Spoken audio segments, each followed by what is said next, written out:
I want to introduce you to a new kind of Confucianism. Its basic concepts were formulated in the 11th century. It became a social movement in the 12th century.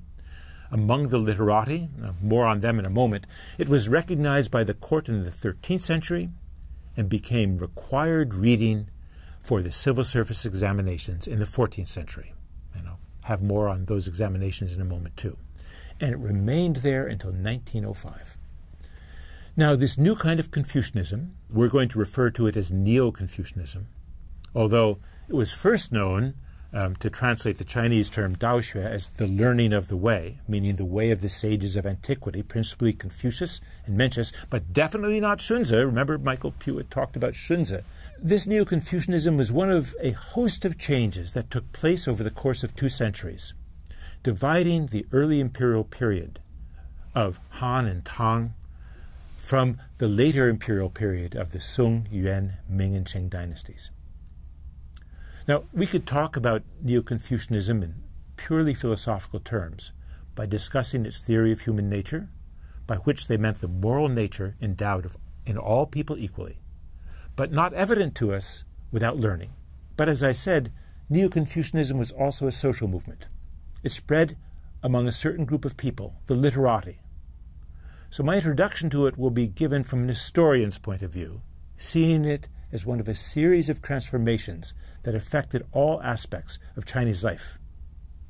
You can learn more about these changes in China X Part 4, but let me briefly summarize them here and to see what happened that created the context for Neo-Confucianism.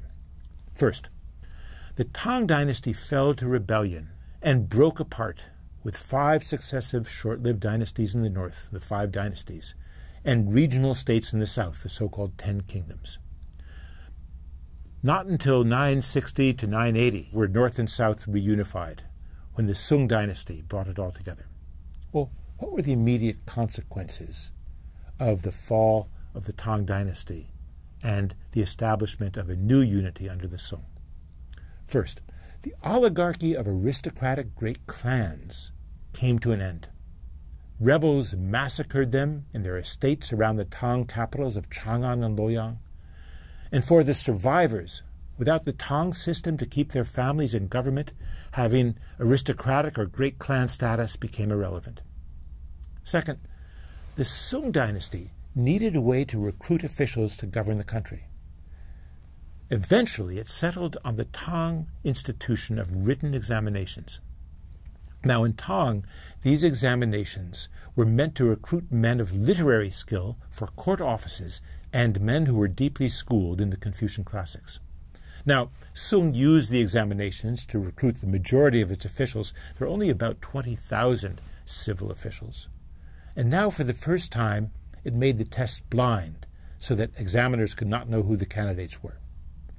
The result was a massive growth in men taking part in an examination system, gaining an examination education, which is why, from the Sung period on, the national educated elite, the Shi, are referred to as literati, because they're schooled in writing and reading, in the literary arts, if you will.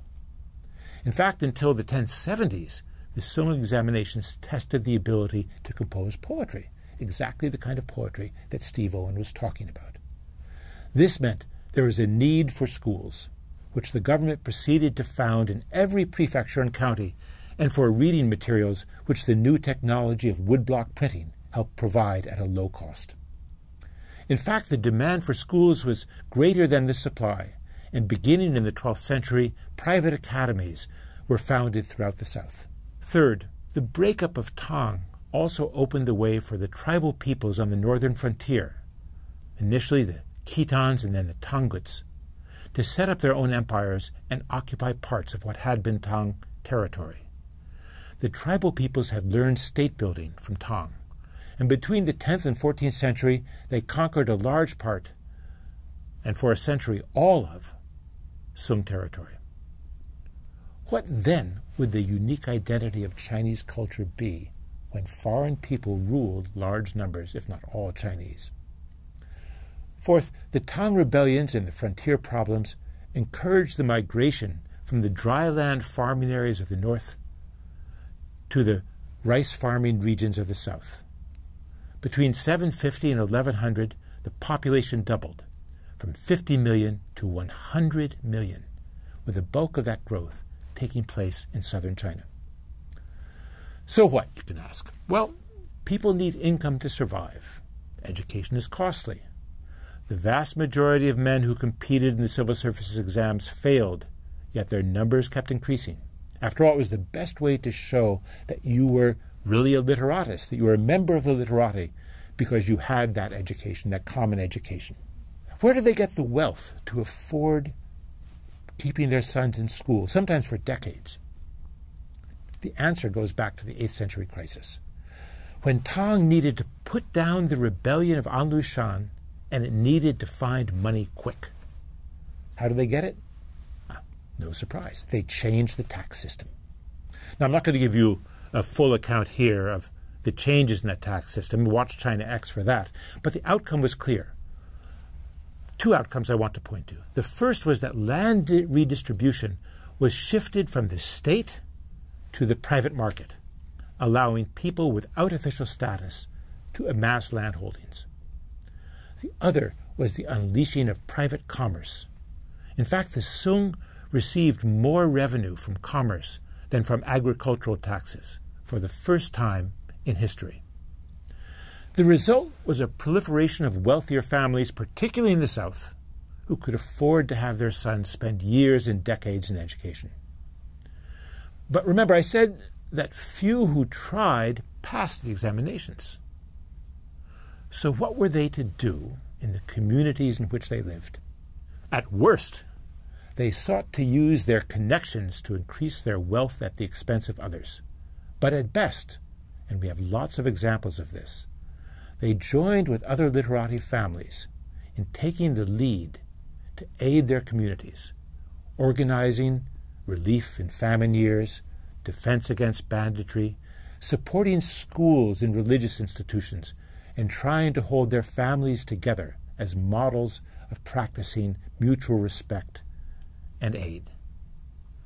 This is relevant to Neo-Confucianism because Neo-Confucianism encouraged literati to be socially responsible, even without having official titles and ranks. For the Neo-Confucians, cultivating oneself through learning and acting as an upright and moral member of the community was a way of realizing one's own innate morality. This leaves us with a question. What was Neo-Confucianism an alternative to? Well, the common answer is that it was an alternative to Buddhism. After all, the Neo-Confucians argued that the world was real, not illusory, that one lived and died permanently, was not reborn in a different form depending on karmic merit, and that the emotions were a necessary part of interacting with the world, not something to be transcended. Remember, in talking about the yin-yang story, we said that Buddhism was at odds with a notion of love and emotions. Now the Neo-Confucians are arguing that you must feel emotions, right? But they distinguish between emotional responses to the world and selfish desires, self-aggrandizing desires. For Neo-Confucians, the right ending to the yin-yang story was that the lovers were reunited and lived happily ever after as husband and wife. I think actually this story is more complicated than a Neo-Confucian response to Buddhism.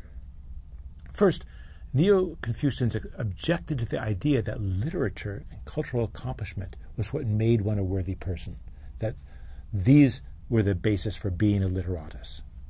Instead, they argued that the cultivation of one's moral self and ethical conduct were the only basis for being a valuable and worthy person. Second, they rejected the most important trend in 11th century thought, namely the idea that government should organize society through its institutions, backed up by laws that rewarded and punished.